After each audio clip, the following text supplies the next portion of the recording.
Dieu, tu es saint. Dieu, tu es grand. Reçois la gloire et la louange. Dieu, tu es saint. Dieu, tu es grand. Reçois la gloire et la louange. Dieu, tu es saint. Dieu, tu es grand. Reçois la gloire et la louange. Dieu, tu es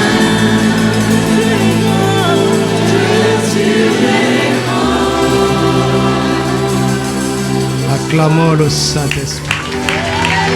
Oh Saint-Esprit, nous t'honorons, Saint-Esprit. Nous t'honorons, Saint-Esprit.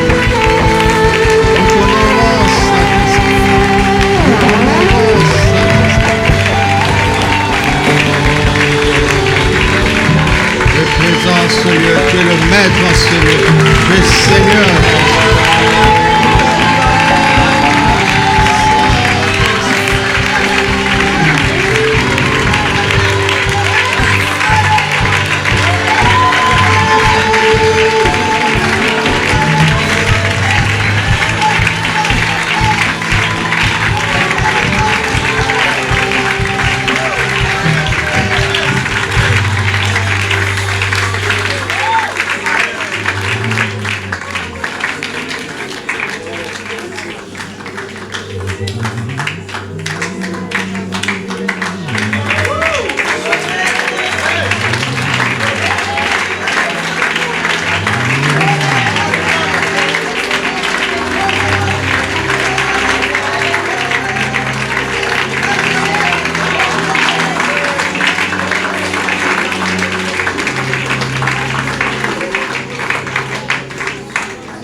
La place, Saint-Esprit, pour faire tout ce que tu veux,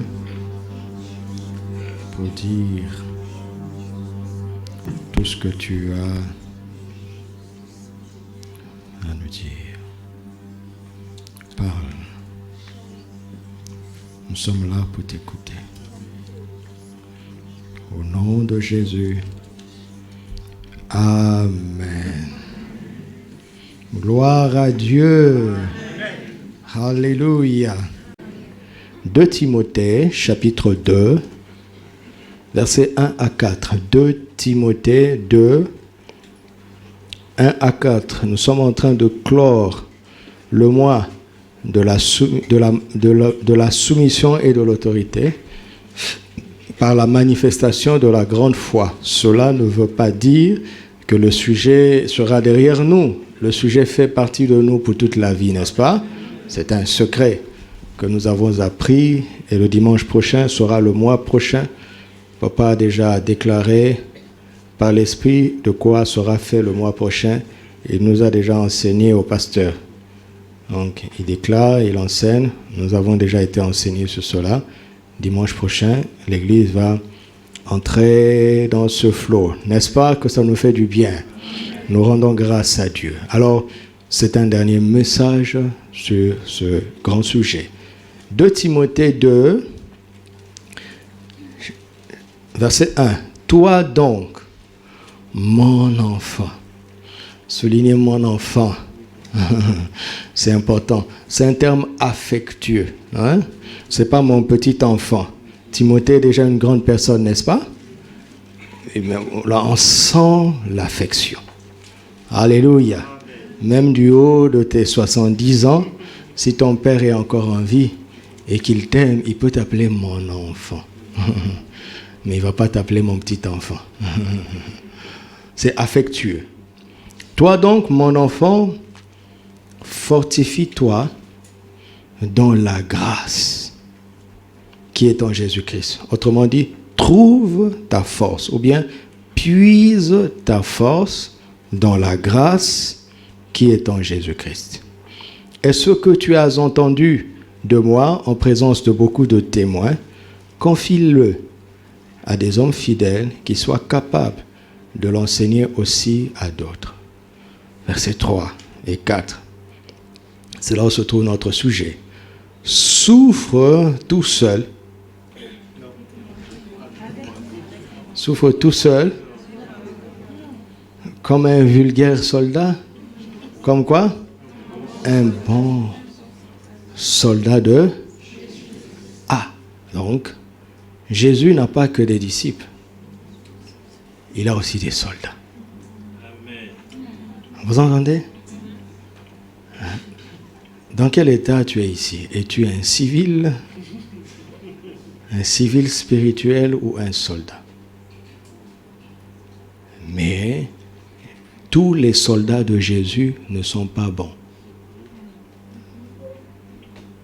Ok? Souffre avec moi comme un bon soldat de Jésus-Christ. Il n'est pas de soldat qui s'embarrasse de quoi? S'il veut. Et c'est qui nous enrôle dans cette armée? C'est Jésus. Est-ce qu'il y a quelqu'un qui veut plaire à Jésus? Est-ce qu'il y a quelqu'un qui veut appartenir à l'armée de Jésus? Voilà.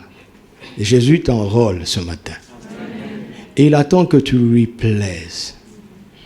Et pour plaire au commandant suprême, appelé Jésus, qu'est-ce qu'il faut faire?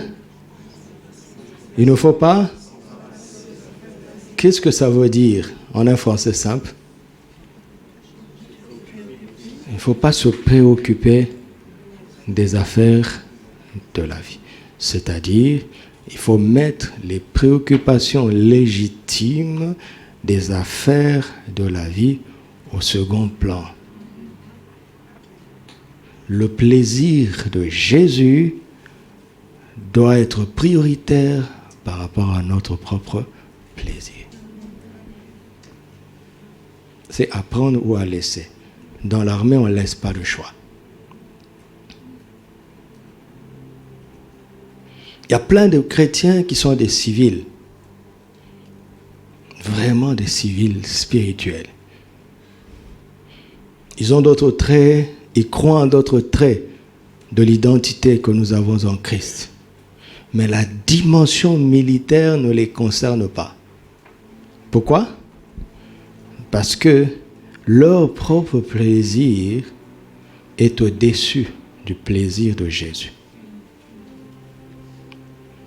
Leurs propres affaires occupent plus de place dans leur cœur que les affaires du Maître. Où est-ce que tu te situes? Si ta foi en Jésus est tournée vers toi-même, vers tes propres besoins, tu es peut-être sauvé, mais tu vis comme un civil.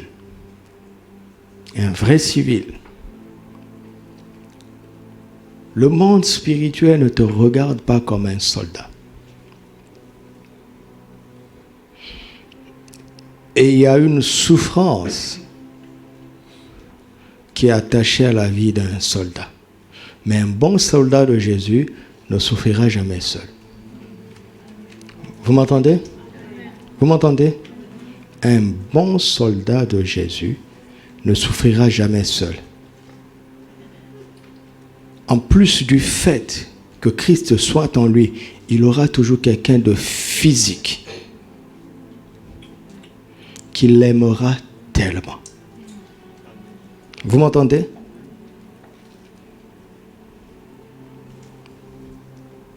Et qui va l'aider à triompher dans ce combat.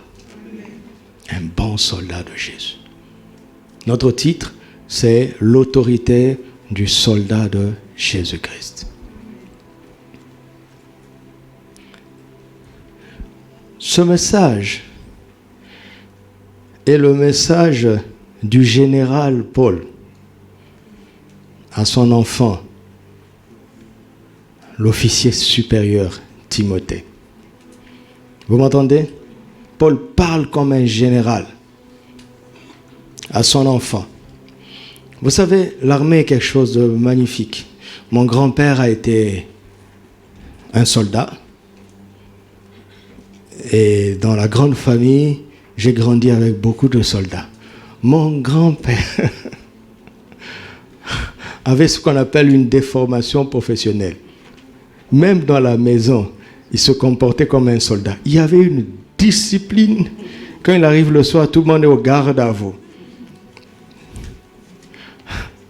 Mon grand-père. C'est grâce à lui que j'ai appris beaucoup de choses sur l'armée. Il nous a raconté beaucoup de choses. En fait, qui est un soldat? Un soldat, c'est une personne dont la formation, le caractère et la loyauté lui donnent le droit de porter les armes pour la défense de sa patrie. Vous m'entendez? Un soldat est une personne dont la formation, le caractère et la loyauté lui donnent le droit de porter les armes pour extorquer les gens? Non. Pour la défense de sa propre patrie.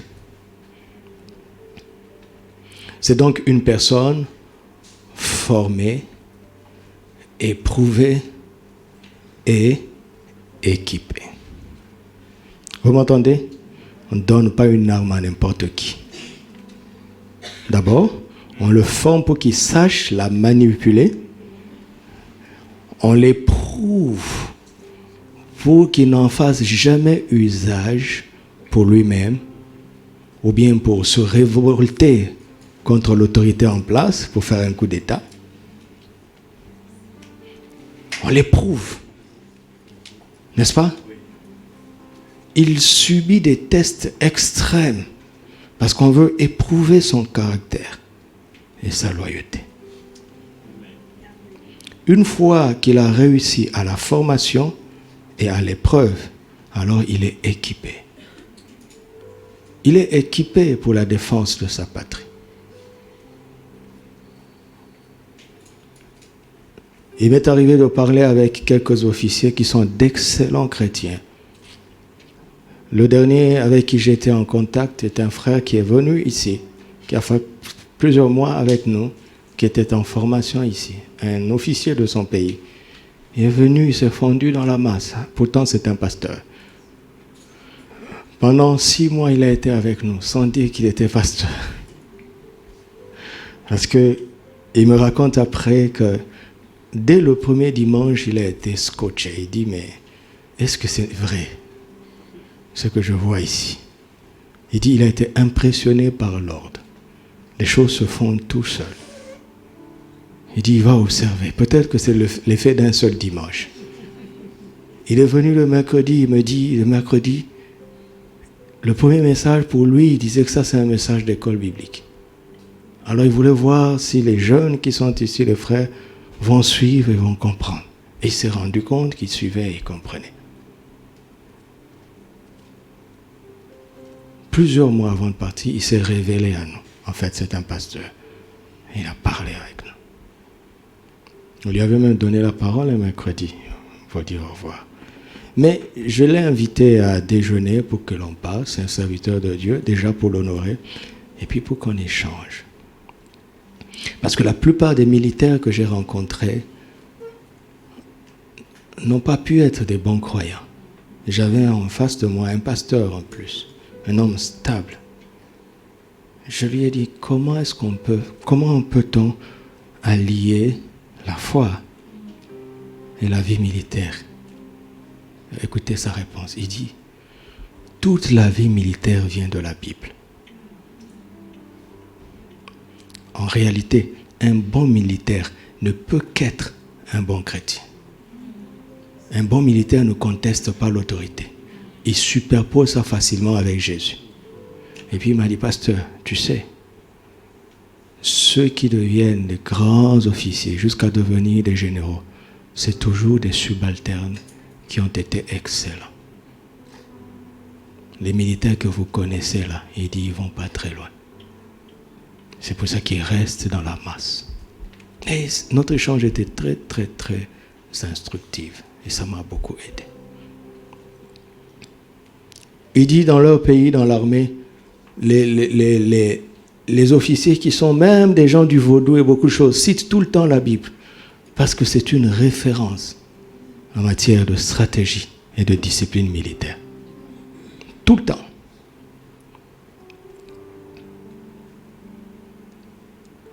Un militaire est une personne qui est formée, qui est éprouvée. C'est pourquoi il peut être équipé. C'est pourquoi on peut lui faire confiance. Parce qu'il ne pense pas d'abord à lui. Il pense à l'intégrité de la nation. J'ai eu la bénédiction d'échanger avec un autre officier. Il y a eu un problème dans son pays. Le président, qui n'avait plus le droit, a voulu changer la constitution. Et le président avait formé une unité d'élite. Et il me raconte, il dit, la force de notre président s'est transformée en sa faiblesse. Je lui ai dit, explique. Il me dit, il nous a tellement bien formés. Vous entendez? Ce n'étaient pas des militaires au hasard. C'est des gens très bien instruits, très bien formés. Il dit, nous étions tellement bien formés que le jour où on nous a dit, tournez vos armes pour tirer sur la population qui est en train de faire la marche, il dit, la décision était évidente pour eux. Nous avons été préparés pour protéger l'intégrité du territoire. Et nous avons été formés pour ne tirer qu'aux ennemis. Mais là, nous avons nos compatriotes. Ils ne sont pas nos ennemis. En plus, ils revendiquent le respect de la Constitution pour laquelle nous avons été formés pour défendre. Comment tirerions-nous? Et c'est comme ça que le pouvoir de ce monsieur s'arrêta. Parce que ces soldats étaient bien formés.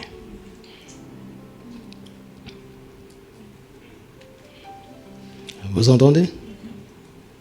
Alors, une chose qui est extraordinaire dans l'armée, c'est que la soumission n'est pas négociable.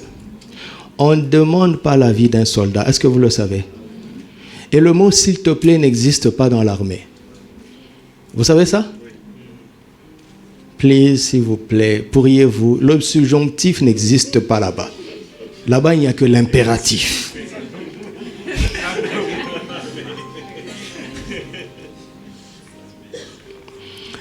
La soumission n'est tellement pas négociable que si jamais un soldat qui est sur le terrain est emmené à désobéir à la haute hiérarchie, parce que la hiérarchie est quelque part dans un bureau, avec des images satellitaires, s'il donne une consigne qui se trouve ne pas être juste sur le terrain, si le soldat, conscient que cette consigne n'est pas juste, en vient à désobéir à l'ordre de la haute hiérarchie et remporte une très grande victoire. Vous savez quoi?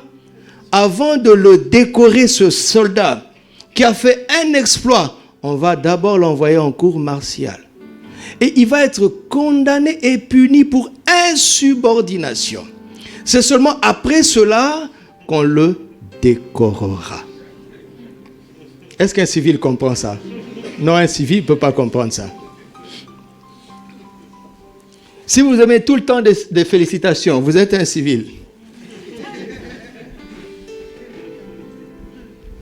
Quand vous avez accompli un exploit pour le bien de tout le monde, et que ce que vous attendez avant tout, c'est qu'on vous acclame, vous êtes un civil spirituel. Un civil, mon ami. Parce que quelqu'un qui a réussi en désobéissant a peut-être bien fait, mais il a semé le désordre dans le corps. Il a semé le désordre. Alors on doit montrer au corps que le désordre n'est pas acceptable en le condamnant d'abord. Mais aussi on doit honorer la bravoure de cet homme qui n'a pas en fait désobéi. Il s'est juste rendu compte que la haute hiérarchie n'avait pas tout vu.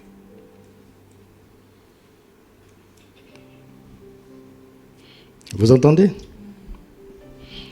Et ce que j'aime avant d'entrer dans mon message, je n'ai pas encore commencé, non? Jusque-là, je ne vous parle pas de la Bible, je vous parle de l'armée. Ce que j'aime, c'est que vous ne verrez jamais les civils juger un militaire. Vous avez déjà vu ça? Ils ont leur cour à part. Vous savez ça, non? La cour martiale. Puisqu'un civil ne peut pas juger un militaire, il ne peut pas non plus le condamner. Alors quand Jésus dit qu'il n'y a plus de condamnation pour ceux qui sont en Christ, c'est un langage militaire. Il n'est pas en train de dire que peu importe ce que tu vas faire. Non, attention. Mais il n'appartient pas aux civils de vous juger. Mais un jour nous rendrons des comptes. Romains 8, 1. Romains 14, 4, il dit, toi qui es-tu qui juge le serviteur de Dieu? S'il commet une faute, où est ton problème? Et son maître le relèvera et l'aidera. Vous entendez? Et dans l'armée, il y a des phénomènes extraordinaires. Monsieur et madame sont un couple. D'accord? Madame est colonel. Monsieur est capitaine. Quand ils viennent à la maison, monsieur est le chef. Deux qui sortent de la maison à cause du galon. Si la dame lui dit, garde à vous.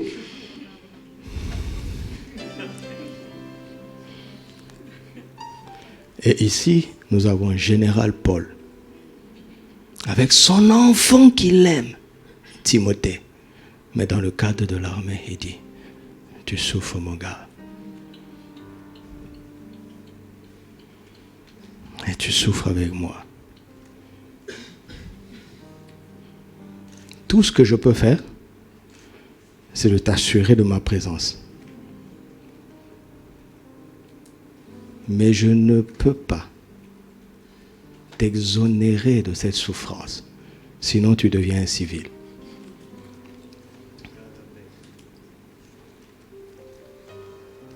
Dans le cadre familial, c'est son enfant. Dans le cadre de l'armée, c'est un soldat. Vous entendez? Vous entendez? Alléluia. Alors, mon propos, c'est de dire qu'en fait, un soldat est formé, éprouvé et équipé. Pourquoi? Pour porter une arme, n'est-ce pas? N'est-ce pas? Voilà, mon propos, c'est ça. Mon propos, c'est ça. C'est ça. Allons-y. Luc, chapitre 14, versets 31 à 32.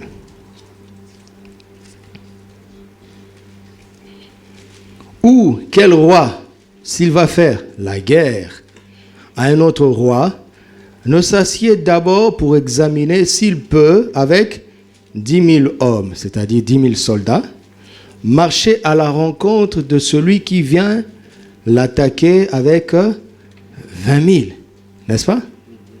S'il ne le peut, tandis que cet autre roi est encore loin, il lui envoie une ambassade pour demander la paix.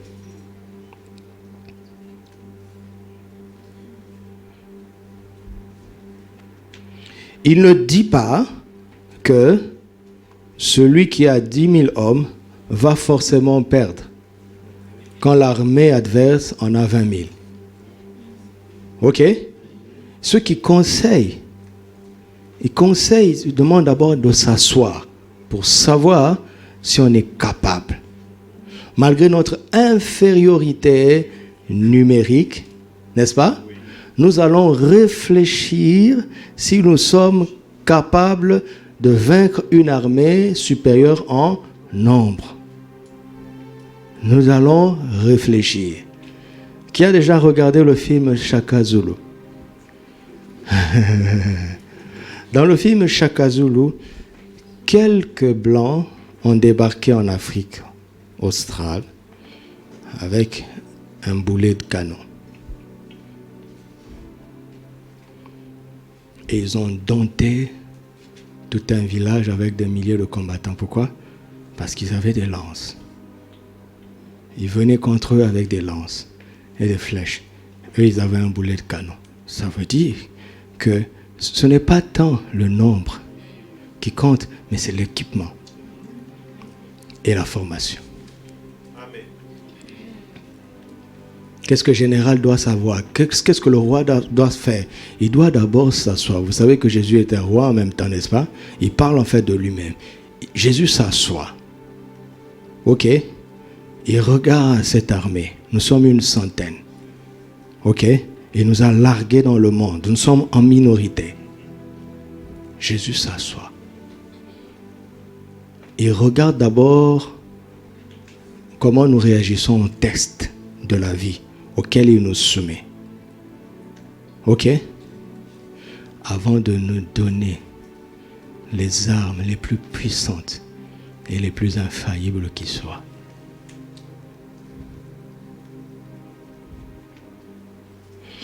J'ai lu un article d'un général français qui montrait qu'avec l'avancement de l'état actuel de la technologie militaire, d'accord, je ne citerai pas le nom de pays, mais si la France devrait affronter un nombre, il avait cité 5 pays réunis, il a dit que si la France doit utiliser ces équipements-là, parce que certains équipements ne sont pas permis, mais s'il doit l'équiper, il a dit que la guerre durerait 15 minutes. Oui. 15 minutes. Pas parce que leurs soldats sont plus forts, mais ils sont mieux formés et mieux équipés. Tout simplement. Donc Jésus est en train de nous dire, le nombre, ce n'est pas le plus important. Vous m'entendez? Est-ce que tu m'entends? Luc chapitre 11, 21 et 22. Luc 11, 21 et 22.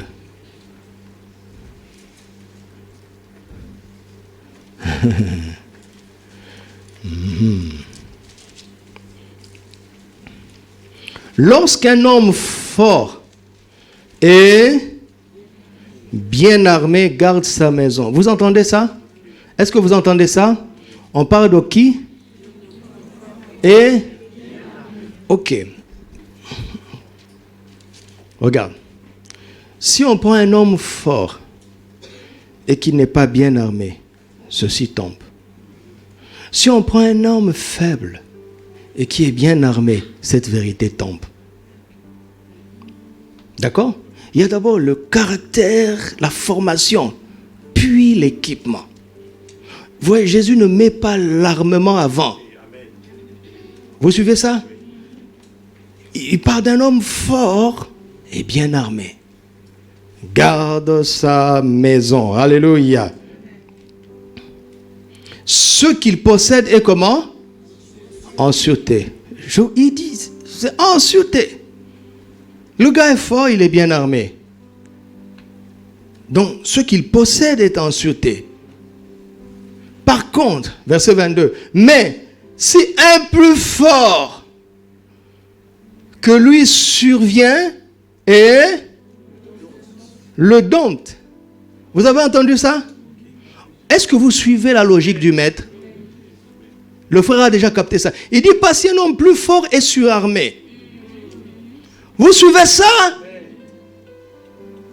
De quoi Jésus est-il en train de parler? Je dirais mieux, de qui est-il en train de parler? Il dit, mais si un plus fort que lui survient et le dompte, il lui enlève toutes les armes dans lesquelles il se confiait et il distribue ses dépouilles. De quoi est-il en train de parler? Il est en train de parler d'un plus fort. Il est tellement fort qu'il n'a plus besoin d'armes. Et il vient. Il dompte le plus fort et le bien armé. Il le dompte d'abord. Il le maîtrise. Et il le dépouille. Vous avez entendu ce mot quelque part? Dépouiller. Dépouiller, mes amis. Colossiens chapitre 2, verset 14. Colossiens 2, verset 14. Alléluia. Il a effacé l'acte dont les ordonnances nous condamnaient et qui subsistait contre nous. Et il l'a détruit en le clouant à la croix. Il a détruit quoi? Verset 15. Il a dépouillé les dominations et les autorités et il les a livrées publiquement en spectacle en triomphant d'elles par quoi?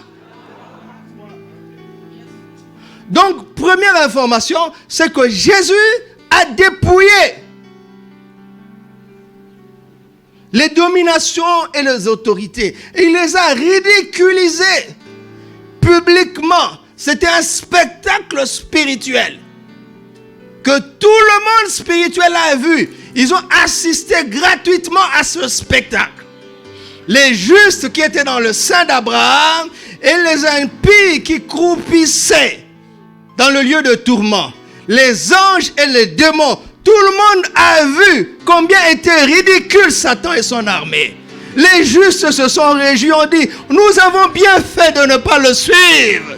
Et les impies se sont dit, mais comment est-ce que nous nous sommes fait avoir par un faux gars comme ça? Les démons étaient en train de trembler et les anges criaient, Alléluia.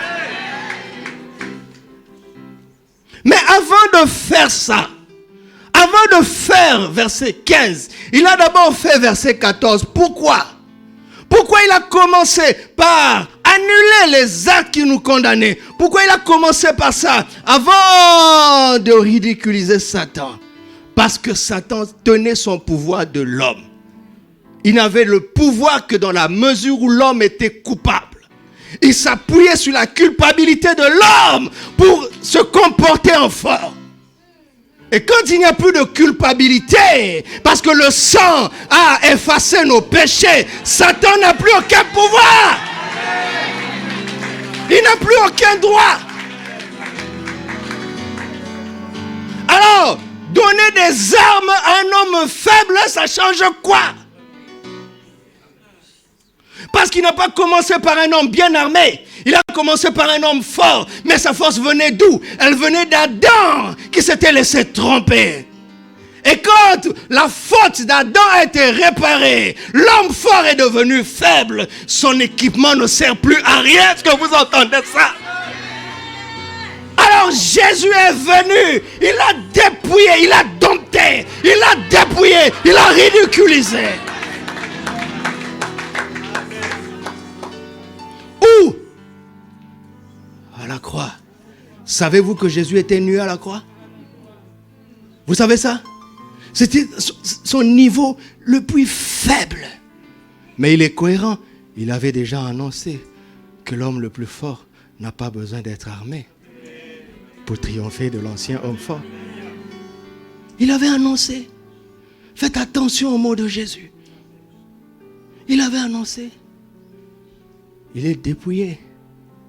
Il est faible. Mais le péché n'est pas en lui.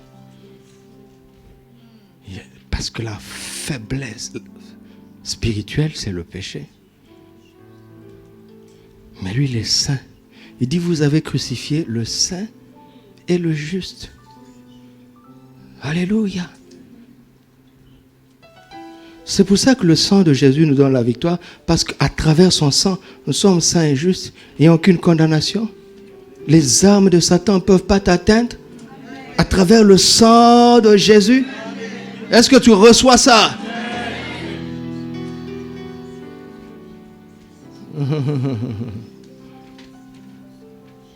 Alléluia.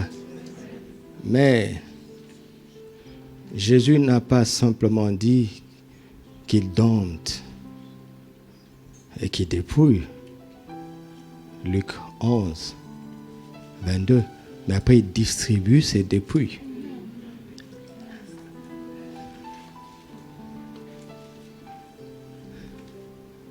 Là, il récupère ce que Satan nous avait volé et il nous le donne. Tu reçois ça? Amen. En fait, qu'est-ce que Satan nous avait volé? Que l'on doit récupérer.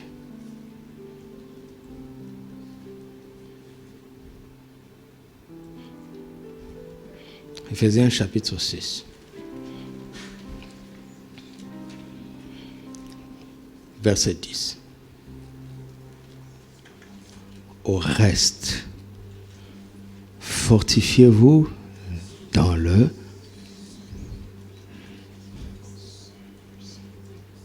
et par quoi? Comment je fais pour avancer quand il y a des mots aussi lourds devant nos yeux? Regardez, réécoutez, réentendez le conseil du général Paul à son enfant bien-aimé, l'officier Timothée. Dis-toi, mon enfant, fortifie-toi. Quoi? Dans quoi? Dans la grâce du Seigneur Jésus. Le péché consistait à quoi? À pousser l'homme à devenir un connaisseur. L'arbre de la connaissance du bien et du mal. Quand tu sais ce qui est bien et que tu sais ce qui est mal, tu n'as plus besoin de personne, n'est-ce pas? Tu dépends de ton propre jugement. Donc tu comptes sur ton jugement. N'est-ce pas? Alors, quand je sais, je n'ai pas besoin d'aide, je compte sur mon savoir, je compte sur ma capacité, je compte sur mes réseaux, je compte sur mes ressources. Oui, il y a des gens qui comptent sur des réseaux, hein, sur des relations.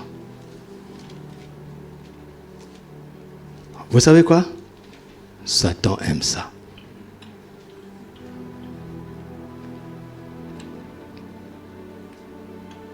Satan a tellement d'expérience qu'il sait que toute personne qui ne s'appuie pas exclusivement sur le Seigneur finira par commettre une erreur quelque part. Peu importe la force et la consistance de son réseau ou de ses ressources, il est patient. Le seul infaillible, c'est le Seigneur. Pas vrai?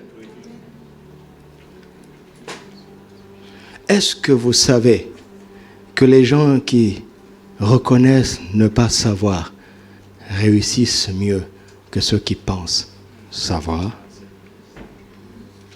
Est-ce que vous savez que les gens qui reconnaissent être limités progressent plus vite que ceux qui pensent maîtriser? Vous savez ça?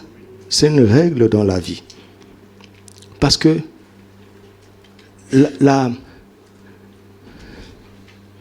l'aveu de son ignorance te prépare à recevoir la connaissance.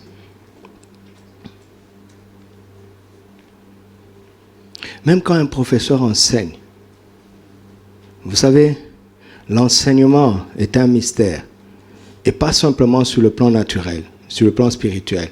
Même sur le plan naturel. Quand tu es en position de transmettre, vous entendez le mot transmettre, transmettre. Tu sais qui reçoit et qui ne reçoit pas. Tu le vois. Tu le vois.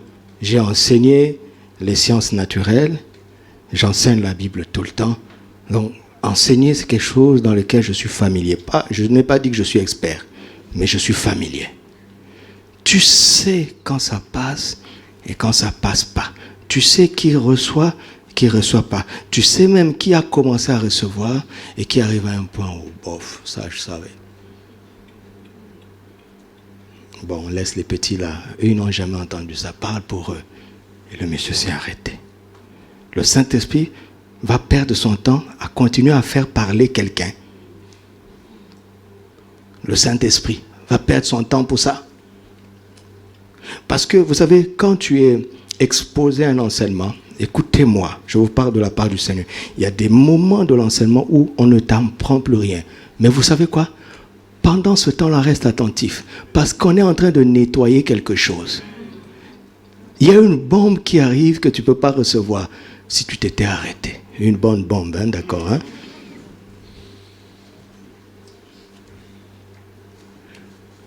J'aime écouter Papa Karambiri et je l'écoute tellement que j'anticipe même certaines de ses phrases.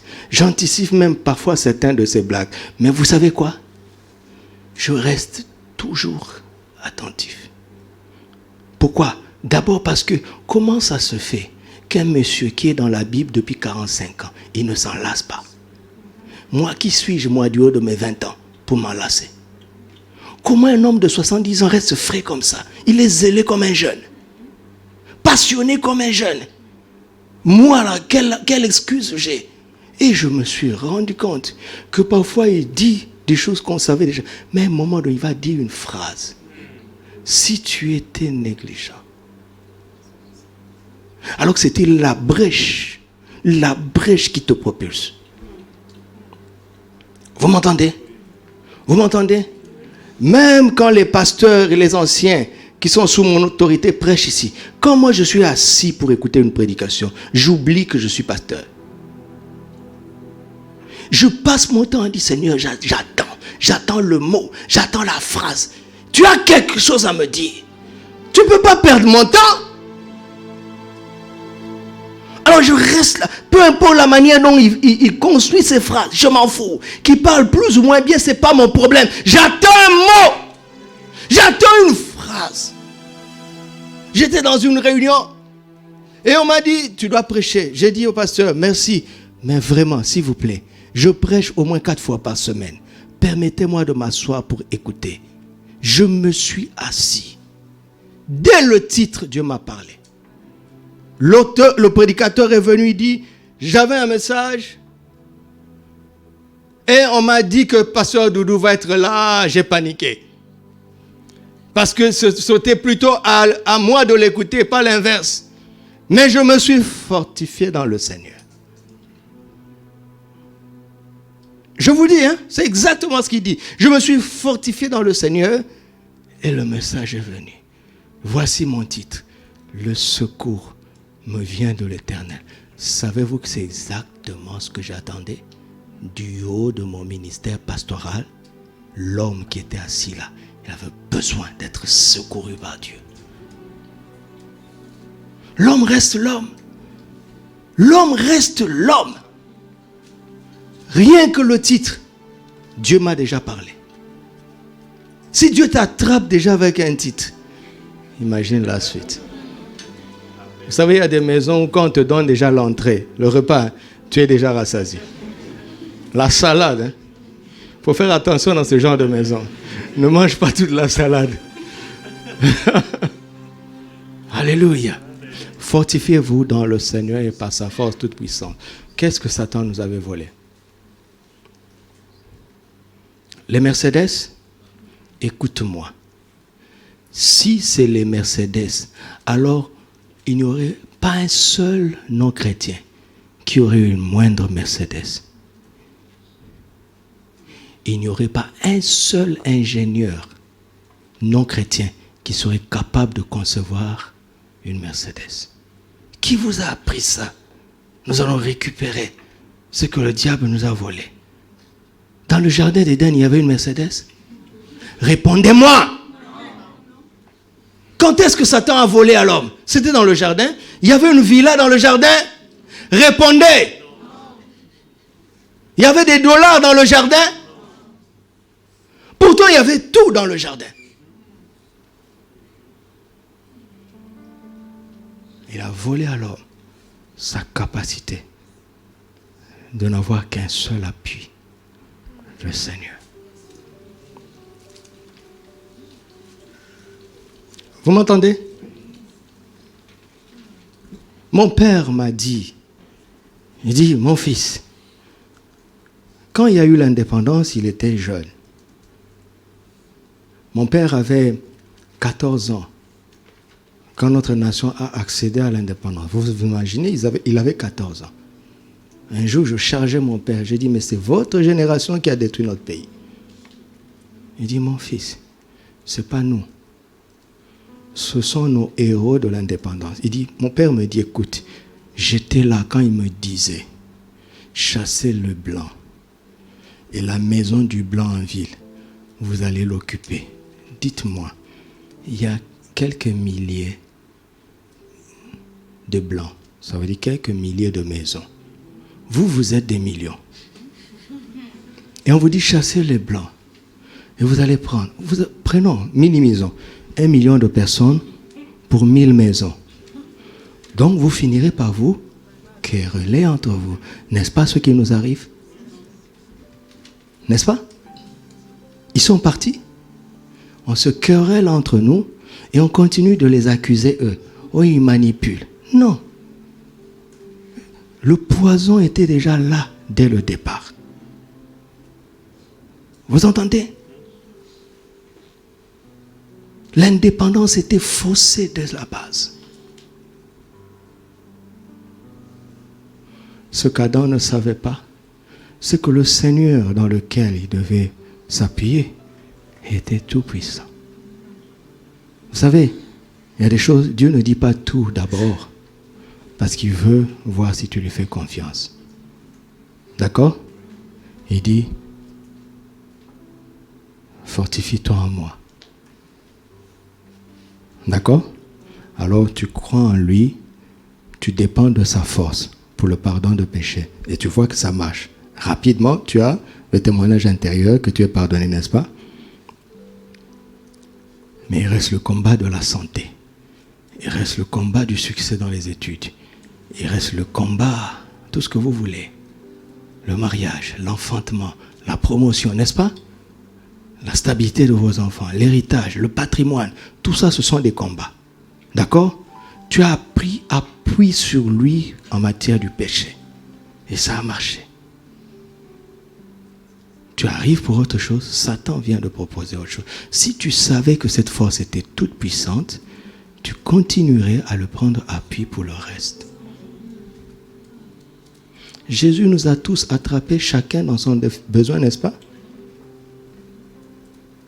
Tu as vu sa force dans ton domaine. Il a vu sa force dans son domaine. Elle a vu sa force dans son domaine.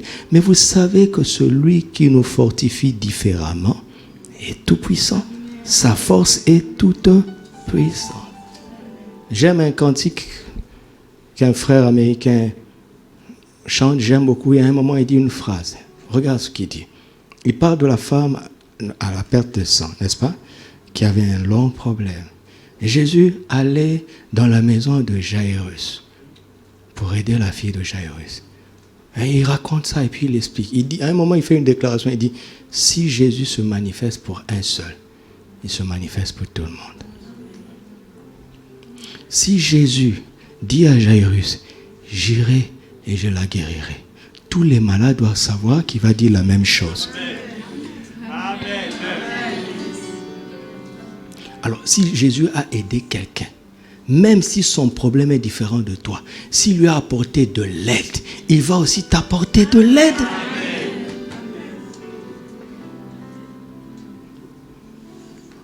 Vous comprenez? Voici le premier cadeau que Jésus nous rend. Est-ce que tu vas le prendre? Vous voyez comment on nous induit en erreur? Seigneur, pardonne tous ces prédicateurs qui parlent à partir de leur ignorance. Ils enseignent à partir de leur ignorance.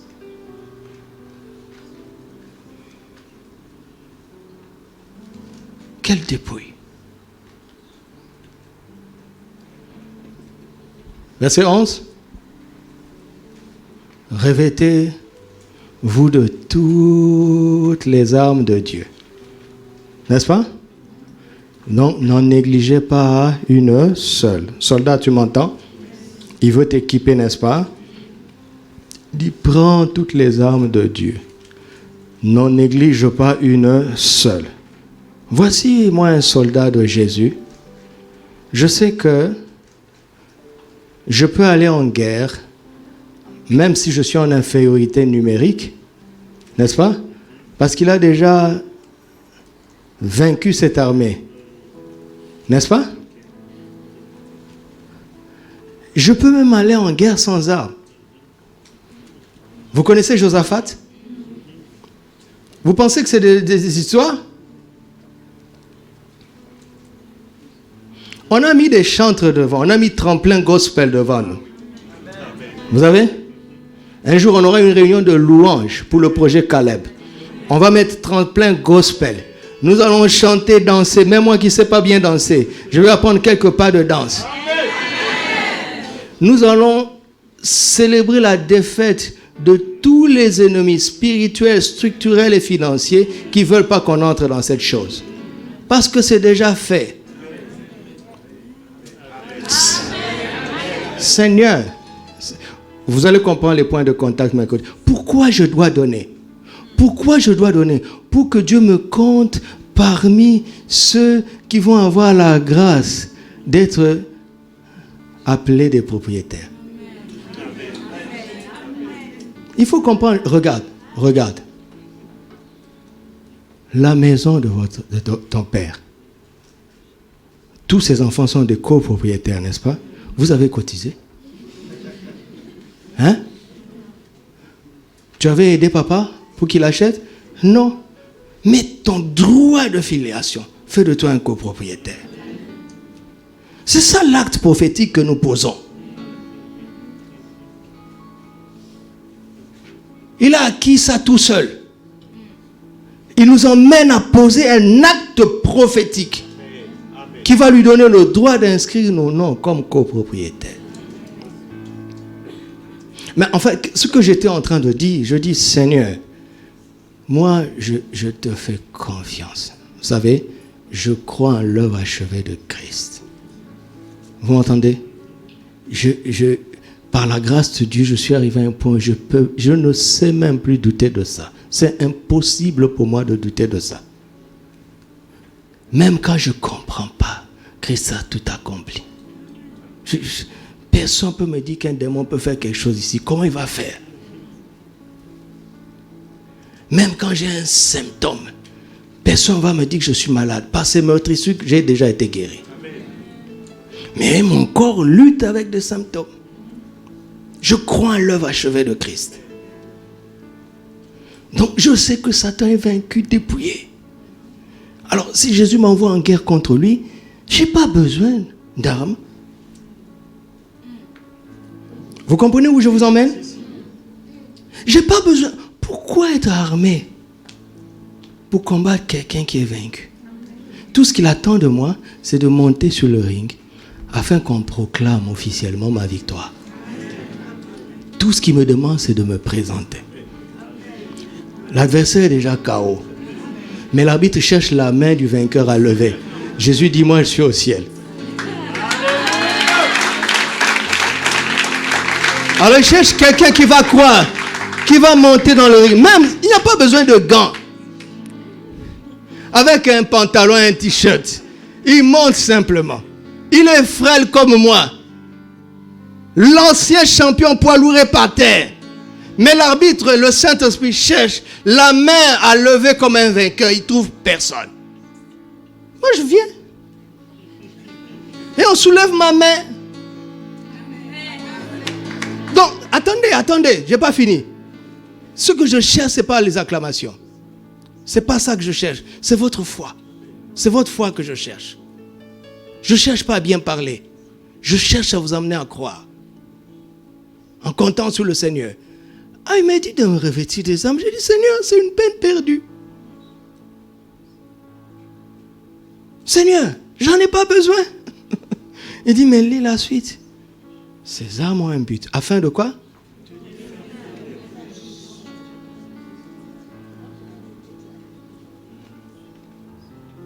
Verset 13. Verset 13. C'est pourquoi prenez toutes les armes de Dieu afin de pouvoir résister quoi? Et tenir ferme. Ça veut dire que dans cette affaire, il peut y avoir de mauvais jours. Mais mauvais jours ne veut pas dire défaite. Ok? Turbulence dans l'avion ne veut pas dire crash. Quelqu'un entend ça? Est-ce que turbulence égale crash? Mais non! Mais non! Et puis il dit afin de tenir ferme quand? Après avoir tout surmonté. Donc il est en train de dire, Satan je l'ai déjà vaincu. Mais l'homme je le connais. Tu peux devenir ton propre adversaire. Donc les armes que je te donne, c'est pour te protéger de toi-même. Amen. Ah, est-ce que vous avez entendu ça? Est-ce que vous avez entendu ça? Pourquoi? Il dit, souvenez-vous de Colossiens 2,14 avant Colossiens 2,15. Parce que si l'ennemi t'emmène dans une position de condamnation et de culpabilité, alors il reprend un semblant d'avantage sur toi.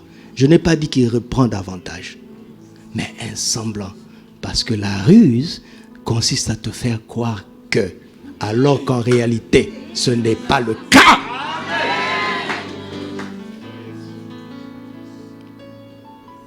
Alors, de quoi un soldat de Jésus doit se revêtir?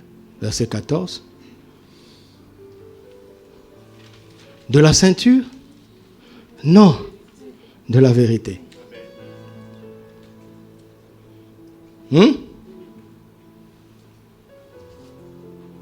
De la cuirasse? Non, de la justice. Des chaussures? Non, du zèle que donne l'évangile de paix. Du bouclier? Non, de la foi. Verset 17. Du casque? Non, du salut. De l'épée? Non, de la parole, esprit et vie. Vous m'entendez? Sinon, ce message serait dépassé. Sinon, les chrétiens aujourd'hui ne doivent jamais se mettre en veste, cravate et djellaba. Vous entendez? Donc ça veut dire que même quand tu vas annoncer l'évangile au fin fond de ton village, les gens de ton village doivent s'habiller comme les soldats romains. Sinon, Satan va les vaincre. Est-ce que c'est ça? Est-ce que c'est intelligent? Il rit parce qu'il a compris. Ça veut dire qu'ici, là, nous tous là, mais nous sommes déjà cuits. Qui a un bouclier? Où est ton casque? Où est la cuirasse? Je vois de belles chaussures, mais elles ne ressemblent pas aux chaussures de Romains. Par contre, il dit, la vérité a pour toi l'effet d'une ceinture pour le soldat romain. La justice a l'effet d'un casque. La foi, c'est ce qu'on utilise comme un soldat utilise le bouclier. Allez étudier ça vous-même.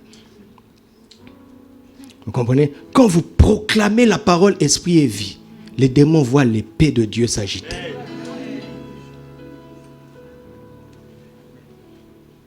D'accord? Maintenant, regardez. Le contraire de la vérité, c'est quoi?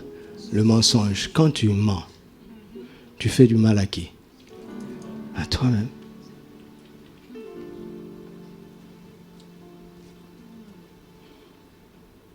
Tu penses que tu fais du mal aux autres? Non, tu ne lui fais pas du mal parce que lui aussi, il avait menti quelqu'un. Donc, il en a pour son compte. Regardez Laban et Jacob. Le Seigneur te parle? Regarde, Jacob a menti, n'est-ce pas? Il arrive chez Laban. Laban discerne très vite que le petit est naïf. Il voit une proie. Il voit que le petit aime sa deuxième fille. Il dit, je vais le rouler bien. Il va travailler 20 ans. Pendant 20 ans, on est en train de rouler le gars. Dieu ne lui dit pas de partir. Pourquoi? Dieu a voulu que Jacob apprenne ce que c'est quand on subit le mensonge.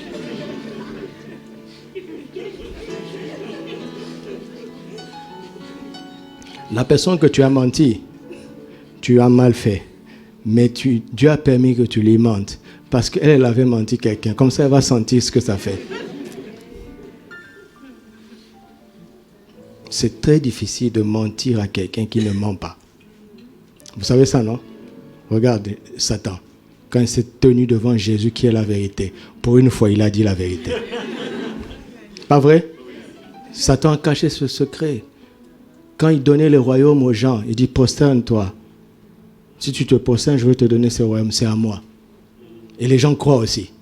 Mais quand il est devant celui qui est la vérité, il ne peut pas mentir. Il dit, ça m'a été donné au... Ah oui. Ah oui. Écoute, arrête de mentir. Tu vas voir que les gens n'arriveront plus à te mentir. Ou bien tous leurs mensonges vont être démasqués. C'est étrange. C'est étrange. Le combat spirituel est quelque chose d'étrange. Tu es en interaction avec quelqu'un, tu vois qu'il te roule. Dieu te dit ne fais rien. Maintenant, j'accepte facilement. Mais au début, quand le Seigneur a commencé à m'introduire dans cette dimension, c'était très difficile pour moi. Je dis, Seigneur, mais il me prend pour un naïf. Dieu me dit, oui, tu étais naïf avant toi aussi. D'ailleurs, si tu peux être clairvoyant, c'est le discernement. C'est une grâce. Laisse-le comme ça. Et après, tu vois comment Dieu retourne les choses. Vous savez, tout ce que nous vivons tous les jours, ce n'est pas pour le diable. Hein. Jésus a déjà réglé son compte à la croix. Il veut nous donner des leçons les uns avec les autres. Vous m'entendez? Vous m'entendez? Comment est-ce qu'Abraham a utilisé le bouclier de la foi? Il s'est fortifié lui-même. N'est-ce pas? Vous avez déjà vu Abraham perdre un combat? Hein?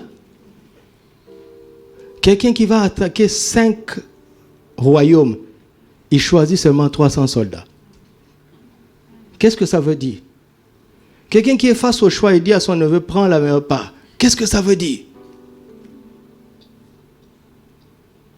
Et on l'appelle le père de la foi, afin d'éteindre les traits enflammés du malin.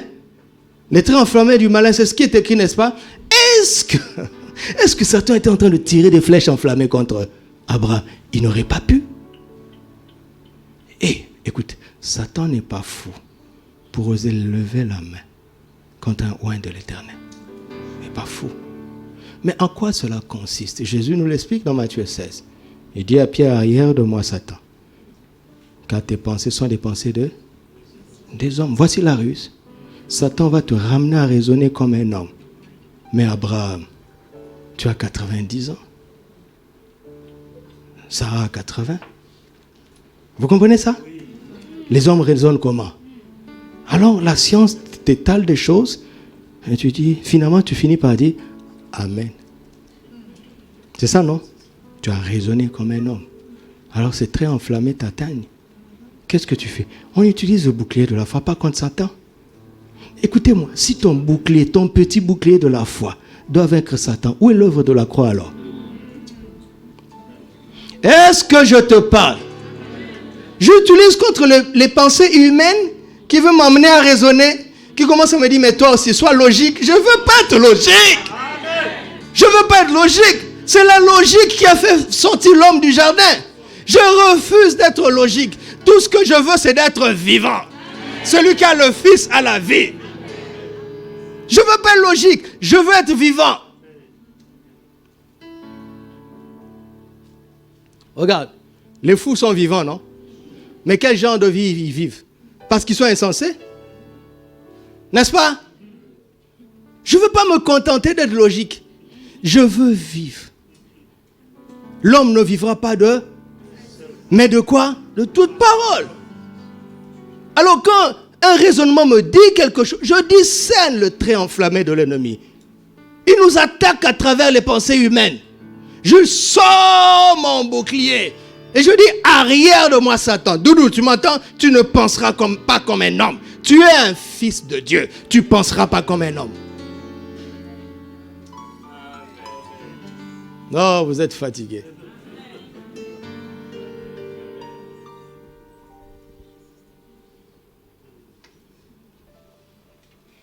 Alléluia. récupère l'exercice de la justice, l'exercice de la foi, l'exercice de la vérité, l'exercice du zèle de l'évangile. Récupère ça. Regarde comment les gens ont peur de parler de Jésus. C'est ça que Satan leur a volé. L'homme avait l'autorité de dominer la création parce qu'il avait la parole de Dieu. Satan leur a volé ça. Et il leur propose autre chose. Et vous fait miroiter des stars de ce monde. Ils disent, oh, regarde comment ils contrôlent le monde par la musique. Regarde comment ils contrôlent par l'informatique. Regarde comment ils contrôlent par la mode. Ce sont des esclaves. La domination de la création se fait avec la parole de Dieu et la nature de Dieu. C'est ça qu'il a volé. Et Jésus est en train de redistribuer ça dans l'église. Par l'enseignement, la prédication de l'évangile. Mais les gens sont intéressés par l'argent. L'argent était dans le jardin d'Éden. Mais on n'est pas contre l'argent. Vendredi, nous prierons pour les défis financiers. Mais si l'argent résolvait les problèmes du monde, notre génération, il n'y a jamais eu autant de millionnaires de toute l'histoire que maintenant. Mais le monde va mal.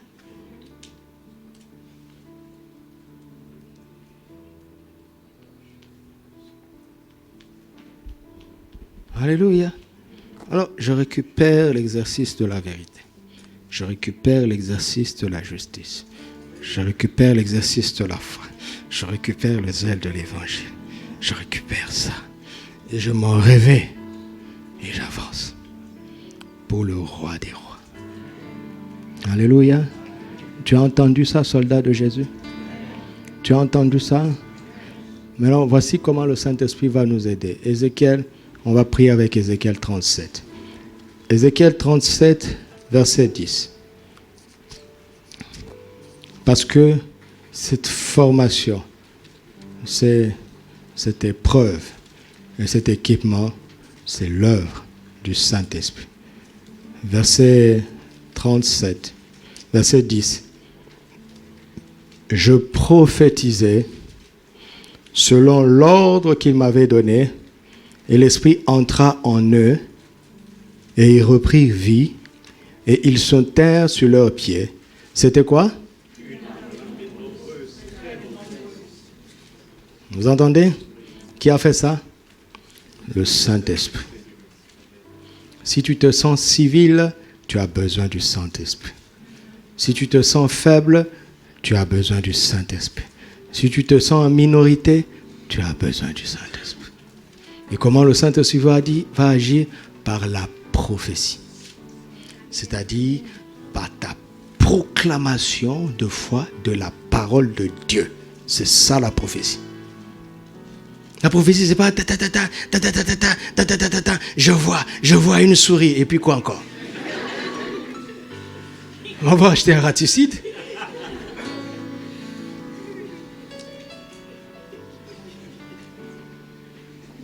On va acheter un raticide.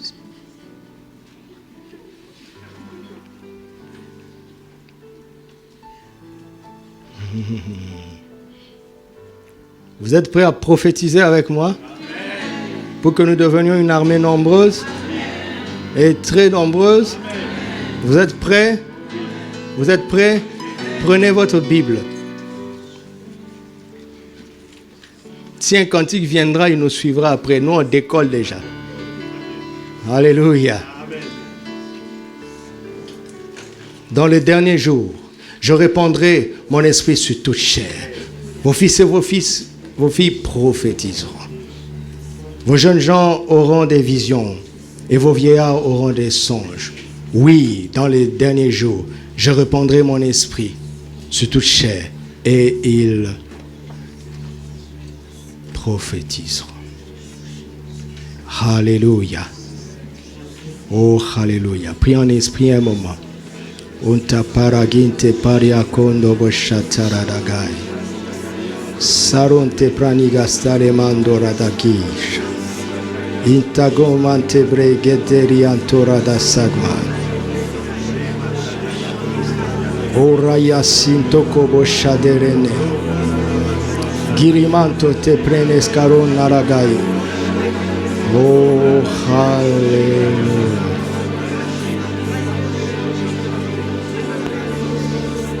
Ézéchiel 37. La main de l'Éternel fut sur moi, et l'Éternel me transporta en esprit et me déposa dans le milieu d'une vallée remplie d'ossements. Ça, c'est son expérience, d'accord? Ça, c'est l'expérience d'Ézéchiel. Quelqu'un peut vivre plus ou moins ça, mais ça, c'est l'aspect d'une expérience. Mais l'expérience est à lui ou à certains. La parole de Dieu est pour tout le monde. Voici la parole de Dieu, verset 2. Il me fit passer auprès de tout autour, et voici, ils étaient fort nombreux à la surface de la vallée.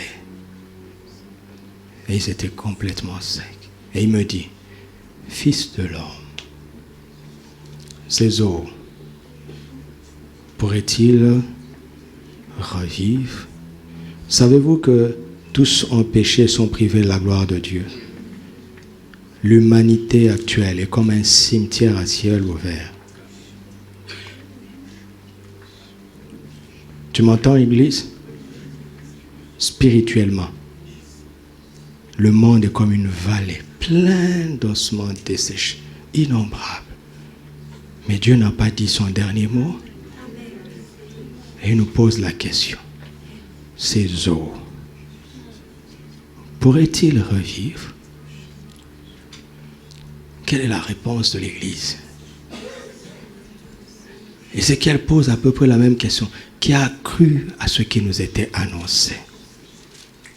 Qui a reconnu le bras de l'Éternel?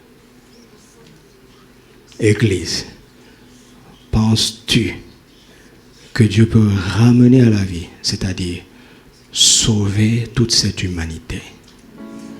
Quel est le niveau de ta foi et de ta conviction, Église? Qu'est-ce que tu cherches? Ton bien-être, maintenant que tu es en Christ? Ne te soucies-tu pas de tous ces morts spirituels qui sont autour et dans le monde entier? Ces ossements peuvent-ils revivre? Ézéchiel n'avait pas la révélation que nous avons, mais il montre qu'il n'est pas incrédule. Et il dit, Éternel, tu le sais.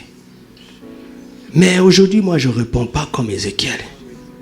Je dis oui, car Dieu a tant aimé le monde qu'il a donné son Fils unique, afin que quiconque croit en lui ne périsse point, mais qu'il ait la vie éternelle. Il m'a dit, tout pouvoir m'a été donné dans les cieux et sur la terre. Allez, faites de toutes les nations mes disciples, les baptisons au nom du Père, du Fils et du Saint-Esprit. Enseignez-leur à observer tout ce que je vous ai prescrit. Et voici, je suis avec vous tous les jours jusqu'à la fin.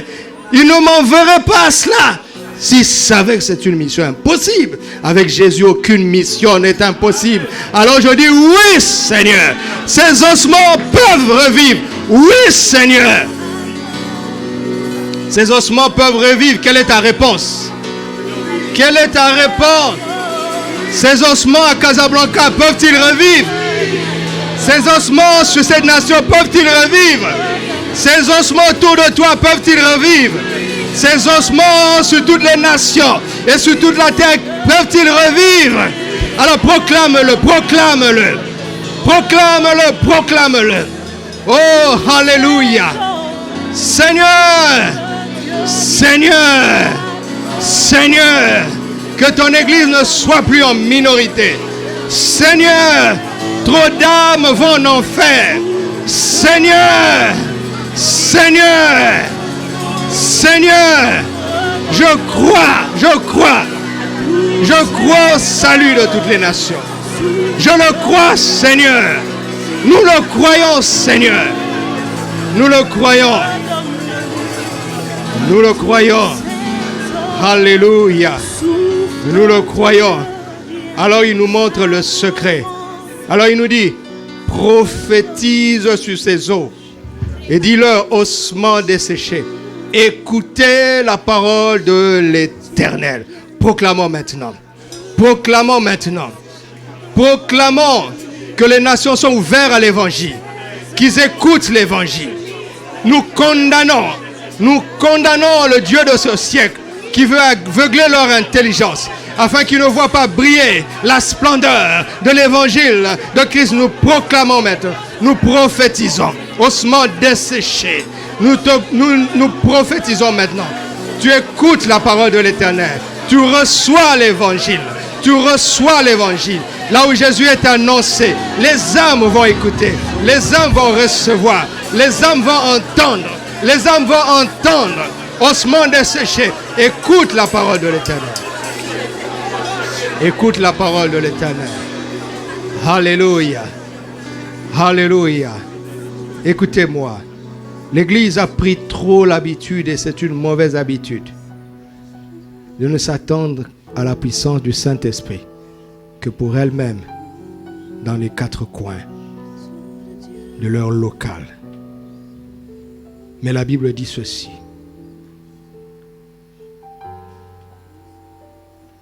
Verset 5. Ainsi parle le Seigneur, l'Éternel à ses eaux.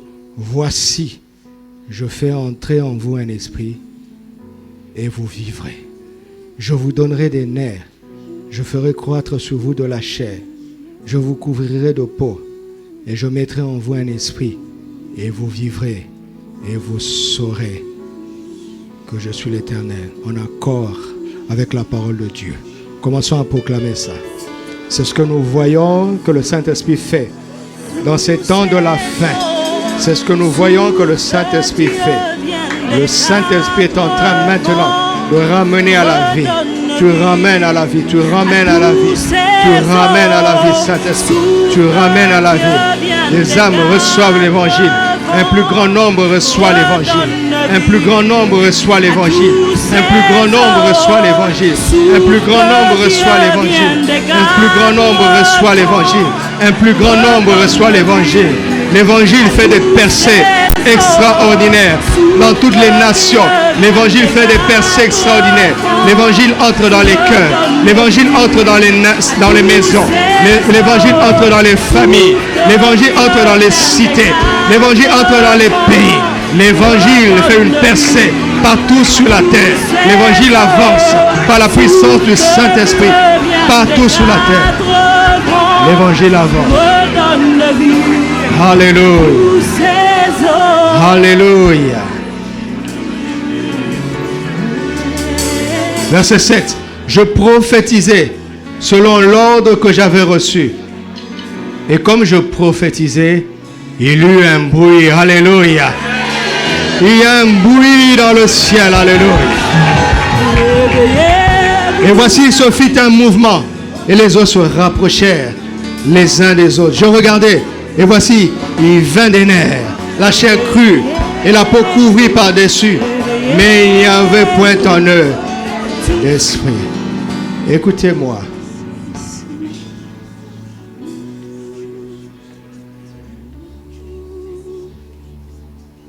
Cette action, ce phénomène, nous le vivons un peu aussi. Plusieurs viennent dans les églises après avoir entendu Jésus.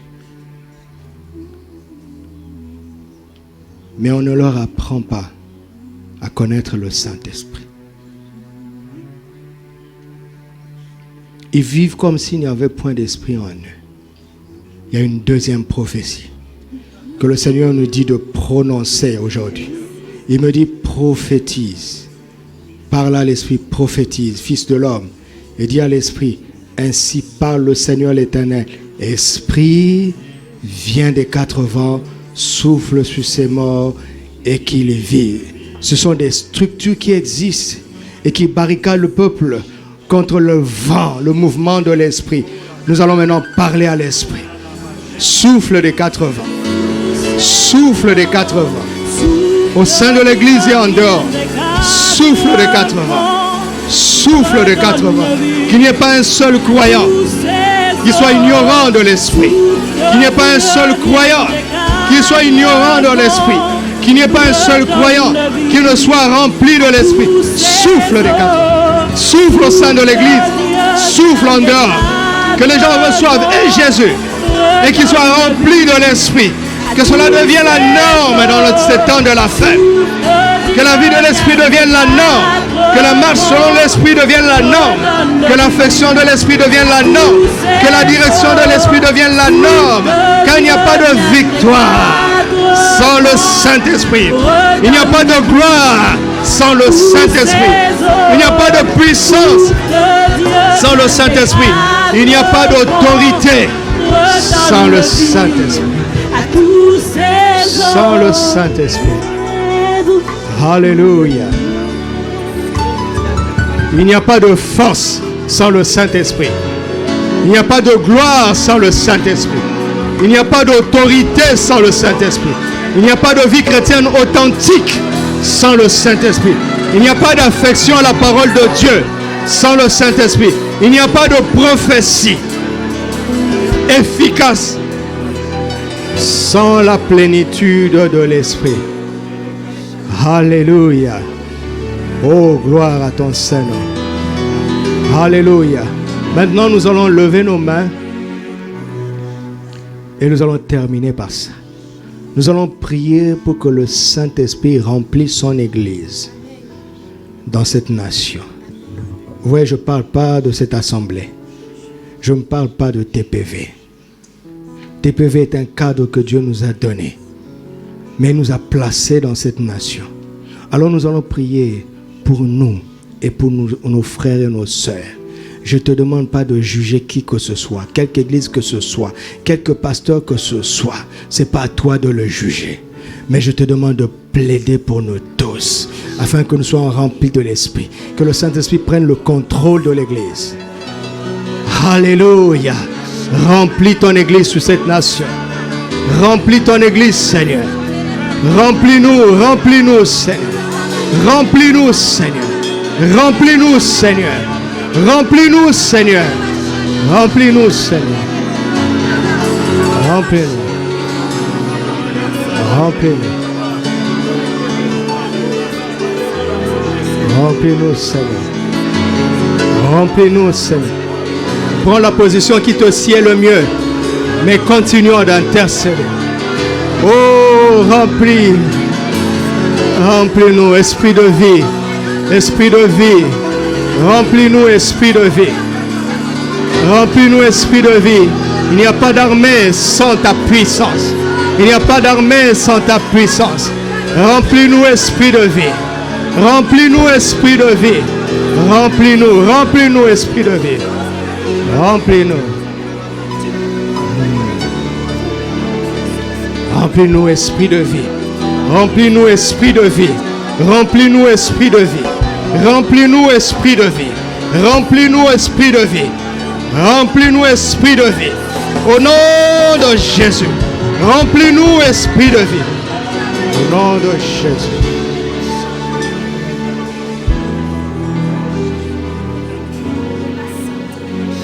Au nom de Jésus, je déclare les cieux ouverts maintenant.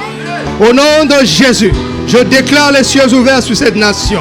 Au nom de Jésus, je déclare les cieux ouverts.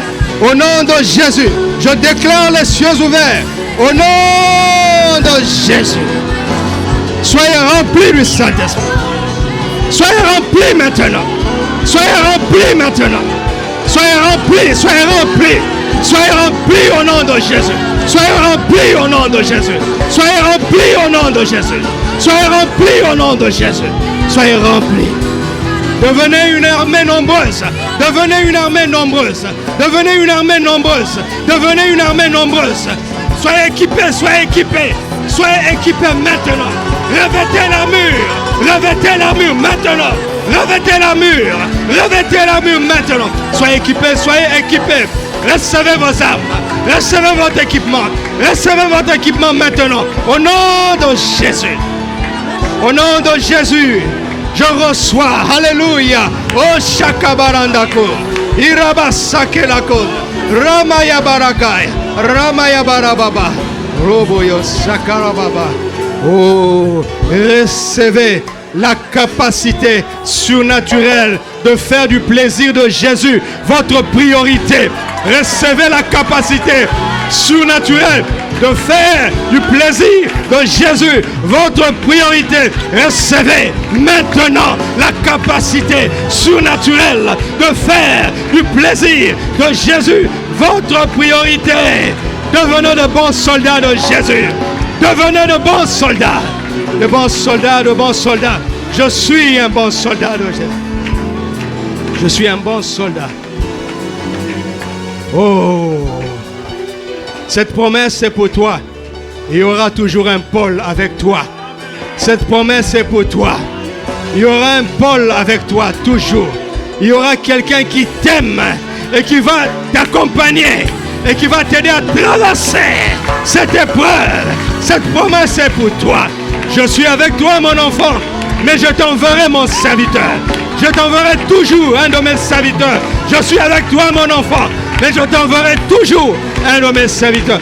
Jamais tu ne seras seul. Jamais tu ne seras seul. Contente-toi d'être un bon combat.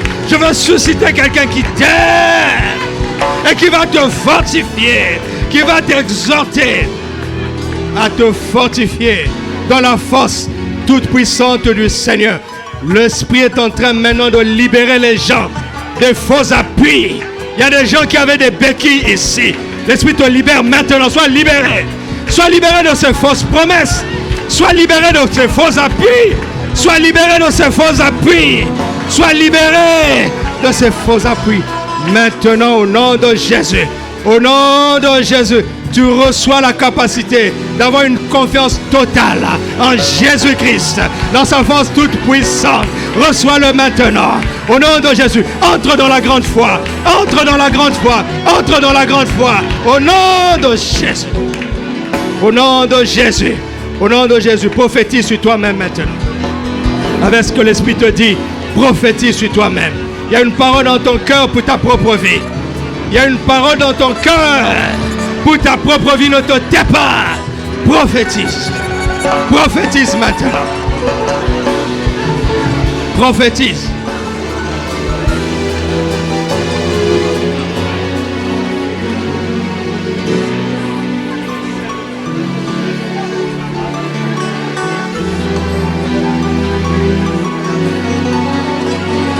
Souffle de Dieu vient des quatre vents, redonne vie à tous ces hommes. Souffle de Dieu vient des quatre vents, redonne vie à tous ces hommes. Souffle de Dieu vient des quatre vents, redonne vie à tous ces hommes. Souffle de Dieu vient des quatre vents, redonne vie à tous ces hommes. Rayonne, rayonne, rayonne maintenant. Rayonne, rayonne, rayonne maintenant. Rayonne, rayonne. Rayonne, Église. Lève-toi et brille. Car ta gloire arrive. Ta gloire est arrivée. Lève-toi et brille. Car ta gloire est arrivée, Église. Lève-toi et brille. Car ta gloire. Souffle de Dieu vient des quatre vents. Redonne vie à tous ces hommes. Souffle de Dieu vient des quatre vents, redonne vie à tous ces hommes. Souffle de Dieu vient des quatre vents, redonne vie à tous ces hommes. Je proclame l'esprit de vie. Mort, dégage maintenant au nom de Jésus. Mort, où que ce soit que tu t'es caché, dans la vie de mon frère, dans la vie de ma soeur, dégage maintenant. Au nom de Jésus, je proclame la vie. Je proclame la vie. Dans chaque case de la vie de mon frère, dans chaque case de la vie de ma soeur, j'appelle la vie. J'appelle la vie maintenant. Rien que la vie. Rien que la vie. Mort, dégage maintenant. Au nom de Jésus. L'Esprit est en train d'infuser. Il est en train d'infuser de l'esprit de vie. Il est en train d'infuser maintenant de l'esprit de vie. Il est en train d'infuser l'esprit de vie. Il fait pénétrer la vie dans tes os. Il ramène à la vie tes nerfs. Il redonne la chair. Il ramène la pause. Il te redonne la forme. Et il souffle en toi. Il donne la vie, le mouvement et l'être. Il te réveille maintenant. Il t'équipe. Il te remplit. Il te fortifie de la force toute puissante.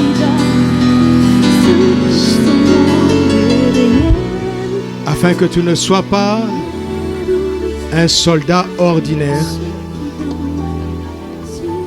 mais un bon soldat.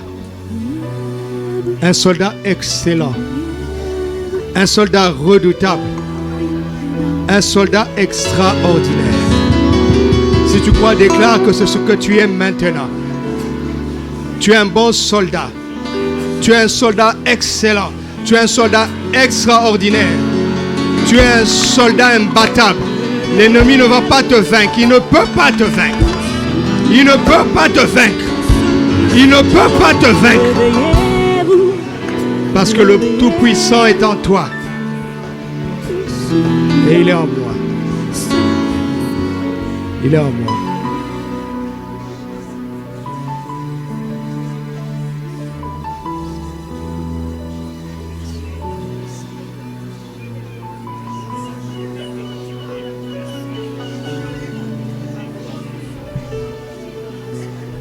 N'accepte pas la défaite. N'accepte pas, n'accepte pas. N'accepte pas. Fortifie-toi dans sa force toute puissante. Fortifie-toi dans sa force toute puissante. N'accepte pas la défaite. N'accepte aucune défaite.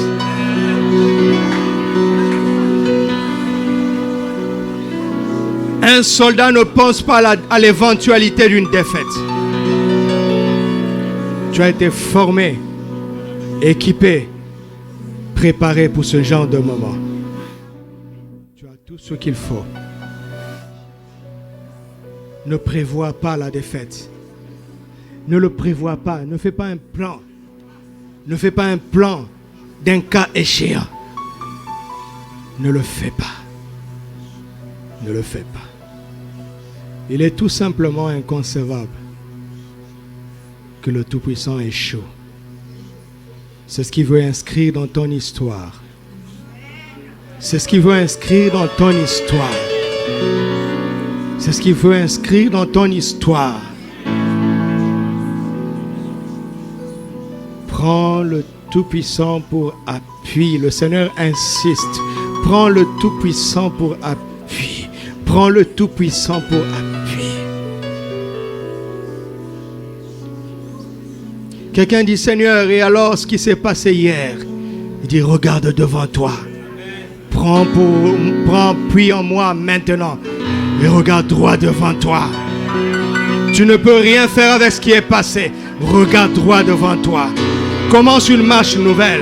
Comme un bon soldat de Jésus. Prends le Tout-Puissant pour appui.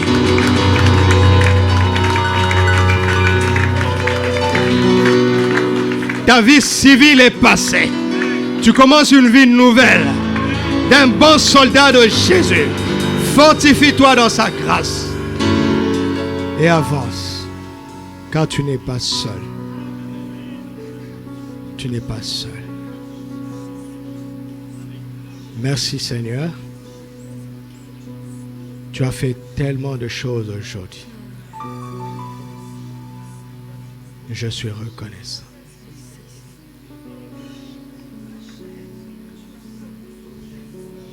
Les frères qui sont préparés pour la table s'avancent. Toute personne qui est née de nouveau, qui a respecté le commandement du Seigneur de se faire baptiser dans l'eau par la foi en Jésus, se tient debout.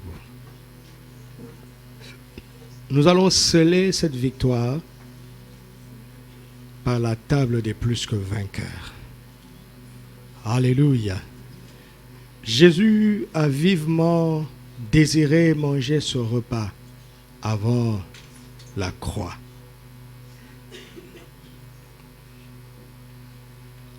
Avant d'aller vaincre l'ennemi de nos âmes, Jésus a célébré à l'avant cette victoire par l'image de son corps livré pour nous et de son sang précieux répandu pour la rémission de nos péchés. C'est avec cette foi et dans cet esprit que nous allons communier aujourd'hui. Célébrons à l'avantage notre victoire en Christ, car il ne peut pas être autrement. Il n'y a pas deux alternatives pour celui qui s'appuie sur Jésus. Il y a une seule alternative, c'est la victoire et rien que la victoire. Jésus le savait. Il le savait. Et il nous invite à célébrer cette victoire. Des victoires effectives pour des prochains combats. Il ne peut pas en être autrement. Père, au nom de Jésus, en accord avec les Saintes Écritures et l'inspiration du Saint-Esprit, je déclare qu'il ne peut pas être autrement. Toute personne aujourd'hui qui communie avec ce saint repas efface de ses raisonnements, de sa mentalité, l'éventualité de l'échec, l'éventualité de la défaite. Seigneur, qu'un miracle se produise aujourd'hui. Renouvelle notre intelligence afin que nous n'ayons qu'un seul projet. La victoire et rien que la victoire en Christ Jésus. Christ en nous, c'est l'espérance de la gloire. Maintenant, je te rends grâce pour ce pain qui est maintenant ton corps. Grâce au Saint-Esprit, je te rends grâce pour cette coupe, le fruit de la vigne, qui est maintenant ton sang. Grâce au Saint-Esprit. Et je suis reconnaissant que tu nous donnes l'occasion de communier avec ton propre corps et ton propre sang, afin d'être un avec toi. Toi en nous et nous en toi. Nous formons un duo gagnant et nous te remercions. Au nom de Jésus. Allez, partagez-le. Quand vous recevez, prenez avec action de grâce.